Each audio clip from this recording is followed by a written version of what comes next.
welcome back. It's Joanie. Do you want to get ready with me?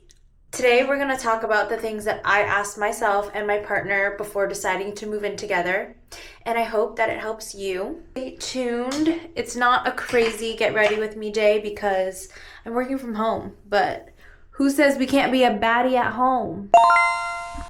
I don't know about you, but when I get something new, I just want to put it on. I got this CoverGirl Outlast lip stain. I don't know what the flavor is. It's called Natural Blush. I usually use xoxo. It's the only one that I've used.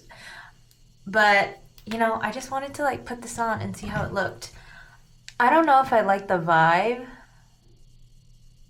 honestly. I think it's okay. It's giving me a little blush.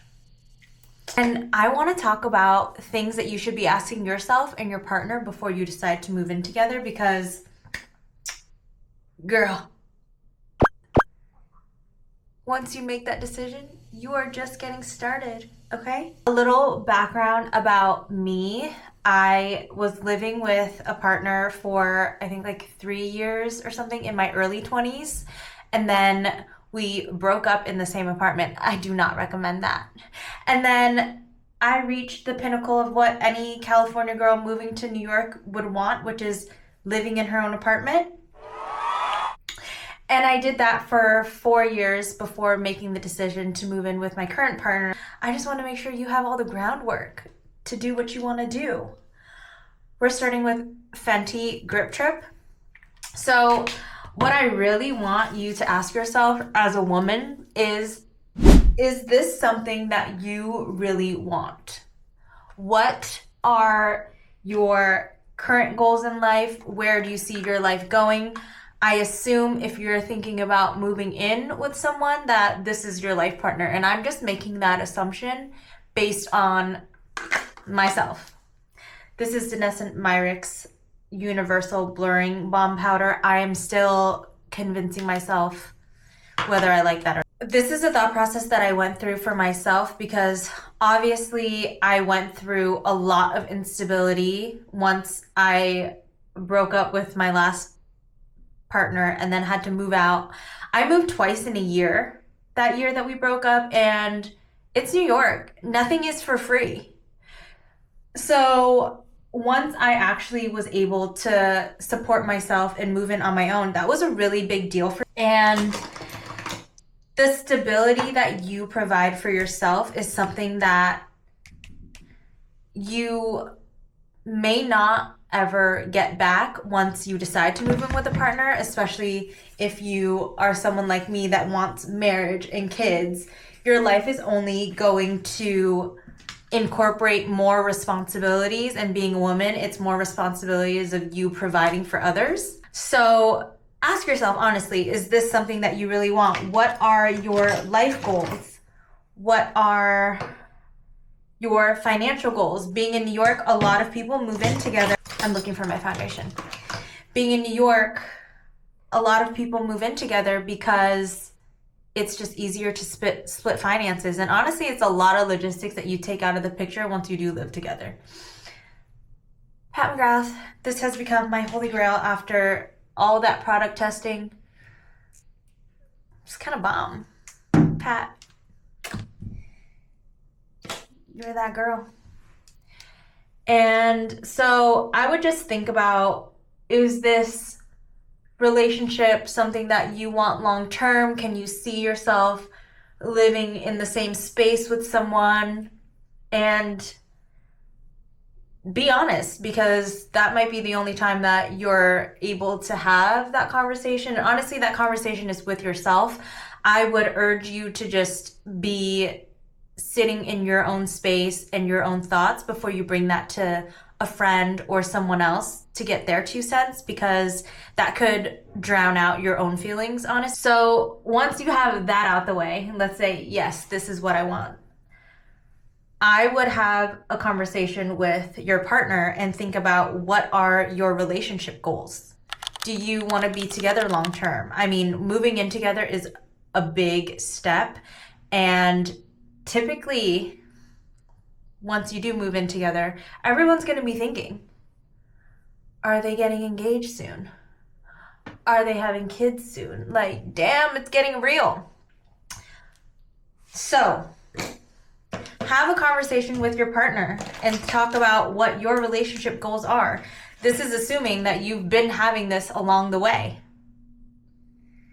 Another thing is, I would get very clear on your conflict resolution strategies, because there's no way. I've never believed anyone that said like, oh, I don't argue with my partner.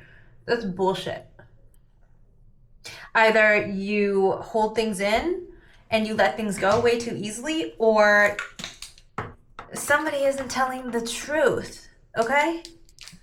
It's just not possible. If you're growing with someone, there's going to be some conflict. Get clear on what your boundaries are in case you do have a conflict, because once you're living in the same space, either someone needs to go take a walk, or you need to hit the pause button and come back to it when it's not feeling so icky. And then also, in terms of finding an apartment, I would come up with a list of 3 must-haves. For example, my 3 must-haves was I needed to be close to a gym, I needed to be close to the trains, and I needed to be close to grocery stores. I work from home, so obviously the location matters a lot.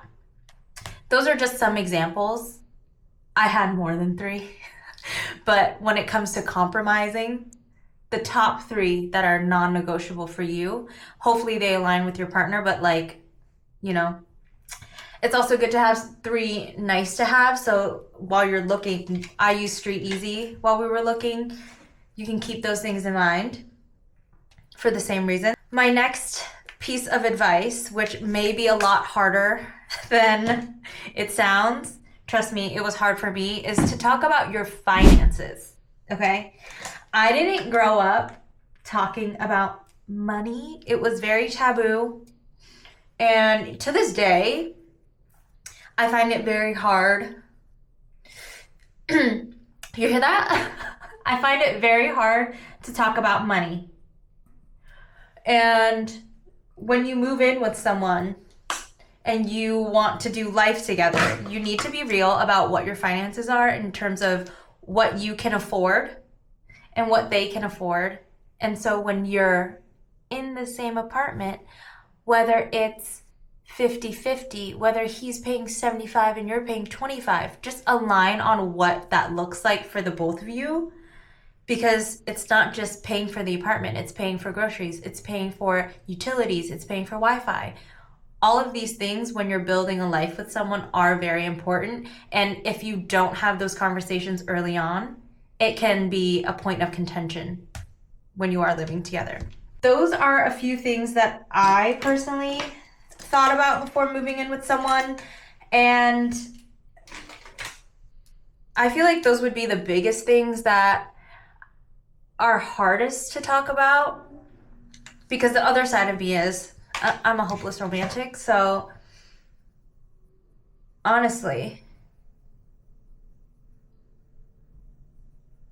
the other side of me is like, have a great time, you know? It's so much fun to do life with your bestie. And if you feel like your man isn't your bestie,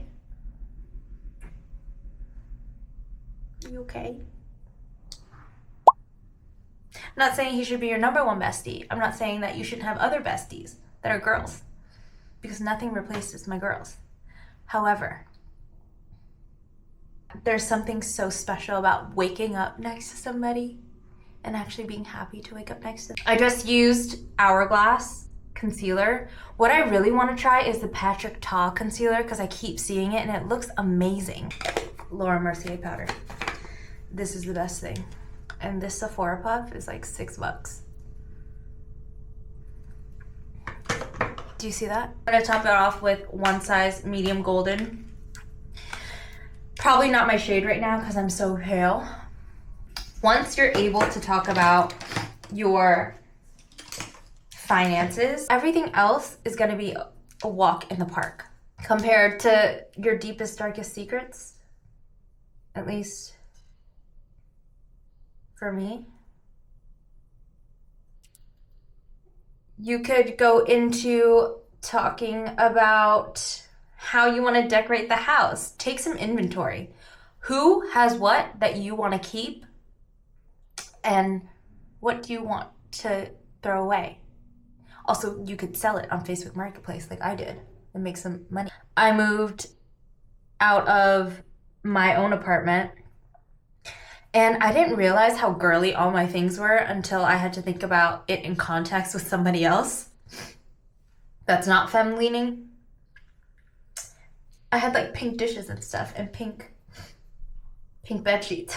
Take inventory, align on what your shared vision of interior design looks like. What's the vibe?